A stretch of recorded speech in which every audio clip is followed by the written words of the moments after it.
সবচেয়ে বড় কথা হচ্ছে মুয়াজ বিন জাবাল রাদিয়াল্লাহু আনহু একদিন বসে আছেন, নবী সাল্লাল্লাহু আলাইহি ওয়াসাল্লাম নিজে তার হাত ধরলেন।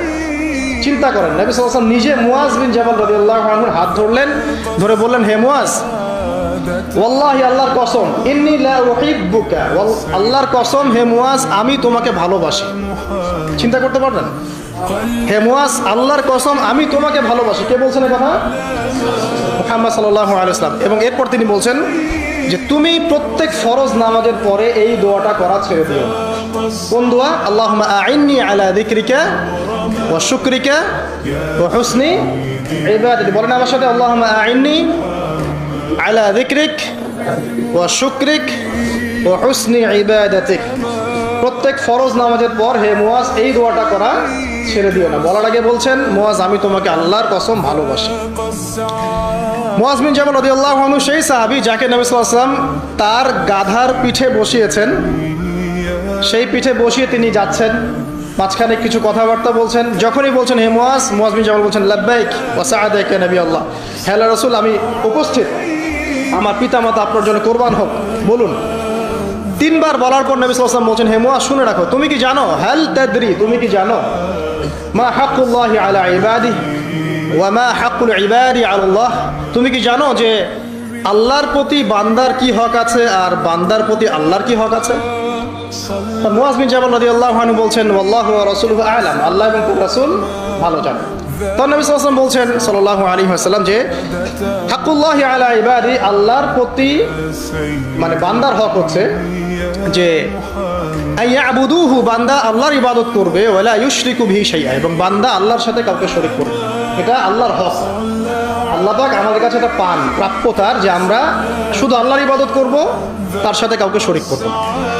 আর বান্দার প্রতি ওয়াহাবুল ইবাদি আল্লাহ, বান্দার উপর আল্লাহর হক মানে আল্লাহ পাকের দায়িত্ব বান্দার উপর হচ্ছে এই যে আল্লাহ ইউআযযিবু, যে আল্লাহ পাক বান্দাকে শাস্তি দিবেন না, আল্লাহ পাক বান্দাকে কোনো আযাব দিবেন না যদি বান্দা আল্লাহর সাথে কাউকে শরীক না করে। আল্লাহ ইউআযযিবু আল্লা ইউশরিকু বিহি শাইআ, যদি বান্দা আল্লাহর সাথে মানে কাউকে শরীক না করে, তাওহীদের উপর থাকে, শিরক না করে, আল্লাহ পাকের এর দায়িত্ব যে ওই বান্দাকে আল্লাহ পাক আযাব দিবেন না। তখন মুয়াজ বিন জাবাল তিনি বলছেন রাদিয়াল্লাহু আনহু, আফালা উবাশশিরুন নাস, আমি কি এই কথাটা মানুষকে বলবো না? আমি কি মানুষকে সুসংবাদ দিব না? নবী সাল্লাল্লাহু আলাইহি ওয়াসাল্লাম বলছেন, লা তুবাশশিরুহুম, তুমি ওদের লা তুবাশশিরুহুম, তুমি তাদেরকে সুসংবাদ দিও না, আপাতত দিও না। কারণ ফায়াত্তাকিলু, তাহলে তারা এটার উপর তাওয়াক্কুল করে বসে থাকবে। তাহলে মানুষ এর উপর তাওয়াক্কুল করেই বসে থাকবে, অন্য সব আমল ছেড়ে দেবে। মুয়াজ বিন জাবাল রাদিয়াল্লাহু আনহু সেই সাহাবী যিনি শেষ মুহূর্তে এই হাদিসটা বলেছেন যে যার শেষ কালিমা হবে লা ইলাহা ইল্লাল্লাহ, সে ব্যক্তি জান্নাতে যাবে ইনশাআল্লাহ। তো এই হাদিসটা যদি মানুষ শোনে তখন তো মানুষ আমল ছেড়ে দিবে, তাই না? এই জন্য নবীজি বলছেন যে এখন সুসংবাদ দিও না, মানুষকে আমল করতে দাও। কিন্তু আল্লাহর এটা হক যে বান্দা যদি শিরক না করে আল্লাহর সাথে, আল্লাহ পাক তাকে মাফ করে দিবে ইনশাআল্লাহ, তাকে আযাব দিবে না ইনশাআল্লাহ। মুয়াজ বিন জাবাল রাদিয়াল্লাহু আনহু সেই সাহাবী যাকে ইয়েমেনের শাসনকর্তা হিসেবে নবী সাল্লাল্লাহু আলাইহি ওয়াসাল্লাম পাঠিয়েছেন। এখানে তিনি একটা কথা বলেছিলেন যে হে মুয়াজ, তুমি ইয়েমেনে যাচ্ছ, সেখানকার শাসনকর্তা হিসেবে একটা কথা মনে রেখো। দেখেন কি নসিহতটা করছেন, একটা কথা মনে রাখো, এই নসিহতটা প্রত্যেক পলিটিশিয়ানের জন্য। আল্লাহ পাক যাকেই ইকোনমিক সেক্টর হোক, পলিটিক্যাল সেক্টর হোক, সোশ্যাল সেক্টর, যেখানে আল্লাহ পাক দায়িত্ব দিয়েছেন বা ক্ষমতা দিয়েছেন, তাদের সবার জন্য এই নসিহত। কি নসিহত? নবীজি বলছেন, হে মুয়াজ, তুমি ইয়েমেনের গভর্নর হচ্ছ, ঠিক আছে, তবে ইত্তাকি দাওয়াতুল মাজলুম, তুমি মজলুমের দোয়া থেকে বেঁচে থাকবে। মাজলুম কাকে বলে? যার উপরে জুলুম করা হচ্ছে, যার উপর জুলুম করা হচ্ছে, এই মাজলুমদের দোয়া থেকে তুমি বেঁচে থেকো। কারণ লাইসা বাইনাহা ওয়া বাইনাল্লাহি হিজাব, কারণ ওই মাজলুমের দোয়া আর আল্লাহ পাকের মাঝে কোনো পর্দা নাই। কথা কি বুঝতে পারছেন? মাজলুমের দোয়া আর আল্লাহ পাকের মাঝখানে কোনো পর্দা নাই। যদি আপনি কারো প্রতি জুলুম করেন আর সে যদি হাত তুলে বলে আল্লাহ অমুক নেতা আমার উপর জুলুম করেছে, আপনি শেষ। আপনি নিজে ধ্বংস হবেন, ধ্বংসিত। মানে আপনি যদি কারো প্রতি জুলুম করে ফেলেন আপনার ক্ষমতার বলে, এবং সে যদি আল্লাহর কাছে অভিযোগ পেশ করে, আপনি শেষ, ধরা। কারণ এই মাজলুমের দোয়া আর আল্লাহর মাঝখানে কোনো কথা নেই। এই জন্য ওমর রাদিয়াল্লাহু আনহুর মতো জালিল কদর সাহাবী, যিনি খুলাফায়ে রাশিদিনের অন্যতম, তিনি পর্যন্ত আলী রাদিয়াল্লাহু আনহুকে বলছিলেন একদিন ওমর রাদিয়াল্লাহু আনহু তার উটের যে ময়লাগুলো আছে এগুলো পরিষ্কার করছেন। অ্যাজ এ প্রেসিডেন্ট তিনি উটের ময়লা পরিষ্কার করছেন। তখন আলী রাদিয়াল্লাহু আনহু দেখে বলছেন, ইয়া আমিরুল মুমিনিন, আপনি পরবর্তী খলিফাদের জন্য কত কঠিন দায়িত্ব ছেড়ে যাচ্ছেন। তখন তিনি বলছেন যে ইয়া আবুল হাসান ওয়ালা তালুমুনি, হে আবুল হাসান, আমাকে তুমি এভাবে বেশি প্রশংসা করে আমাকে ধ্বংস করো না। কারণ আমি ভয় করি যে ইরাকের ফোরাত নদীর কিনারায় যদি কোনো মেষপালক বা ছাগলের বাচ্চা পর্যন্ত না খেয়ে মারা যায়, আমি ভয় করি আল্লাহ পাক সেজন্য আমাকে জবাবদিহি করাবে। আর আমি তো আর আপনাদেরকে ম্যাচ করে দেখাতে পারবো না যে এই যুগে কি চলছে আর ওই যুগে কি চলতো। কি চলে না এখন? সবই চলে। আইনের ফাঁক ফোকর, জেনা, আপনার ঘুষ, আপনার দুর্নীতি, আপনার মাদক, আপনার প্রতারণা, অন্যের সম্পদ আত্মসাৎ, কি চলে না ভাই? এবং এগুলো যে চলে, এই চলাগুলোকে আমরা স্বাভাবিকভাবে নিয়ে নিয়েছি, মানে এগুলো হয়। ঘুষ দিতে হয়, দুর্নীতি করতে হয়, ওকে 10 টাকা খাওয়াতে হয়, তাকে 5 টাকা, তাকে 2 টাকা, এটা কমন ট্রেন্ড আমাদের কাছে। শুধু একটা মৃত্যু বাকি আছে, খালি কবরে যান, দেখবেন একটা দিনের হিসাব কেমন করে দেওয়া লাগে, এক একটা মাজলুমের কান্নার হিসাব কেমন করে দেওয়া লাগে।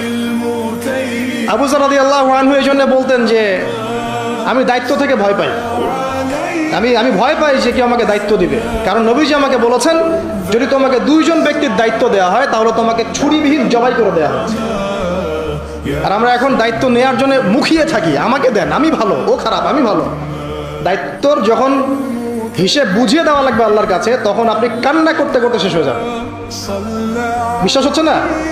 অপেক্ষা করতে থাকেন। এই যে বড় বড় বিশ্ব নেতাদেরকে দেখছেন না, পরকালে এদের আকৃতি হবে পিঁপড়ার মতো, এই জাতিতে যদি এরা জুলুম করে থাকে, পরকালে পিঁপড়ার মতো আকৃতি হবে এদের। অন্ধকার ছেয়ে থাকবে এদের উপর, পুলসিরাতে আটকা পড়ে থাকবে। যত মানুষের হক নষ্ট করেছে সবাই এর দিকে আঙুল তুলে থাকবে যে আমার এই করেছে, আমার সেই করেছে, আমার এই দেয়নি, আমার সেই দেয়নি। দেখেন, এটা বাস্তব দেখবেন চোখ দিয়ে ইনশাআল্লাহ।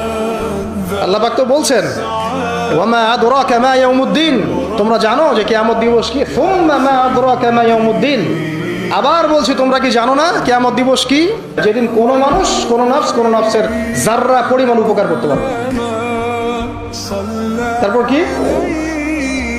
ওয়াল আমরু কি ইয়াউমাইযিন লিল্লাহ, সেদিন আমর বা সমস্ত দায়িত্ব শুধুমাত্র আল্লাহর হাতে। যাই হোক, আমি ওদিকে যাচ্ছি না, শুধু এতটুকু বলবো, প্রত্যেক পলিটিশিয়ানের জন্য একটা নসিহত, যেটা মুআজ বিন জাবাল রাদিয়াল্লাহু আনহুকে নবীজি করেছেন।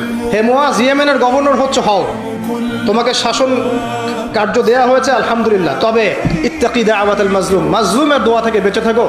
কারণ ফালাইসা বাইনাহা ওয়া বাইনাল্লাহি হিজাব, কারণ মাজলুমের দোয়া আর আল্লাহর মাঝখানে কোনো পর্দা থাকে না।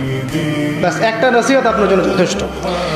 এবার সামনে আসেন, মুআজ বিন জাবাল রাদিয়াল্লাহু আনহু সেই সাহাবী যিনি আরেকটা বিখ্যাত হাদিস বর্ণনা করেছেন। এটা বলে শেষ অন্যদিকে যাচ্ছি।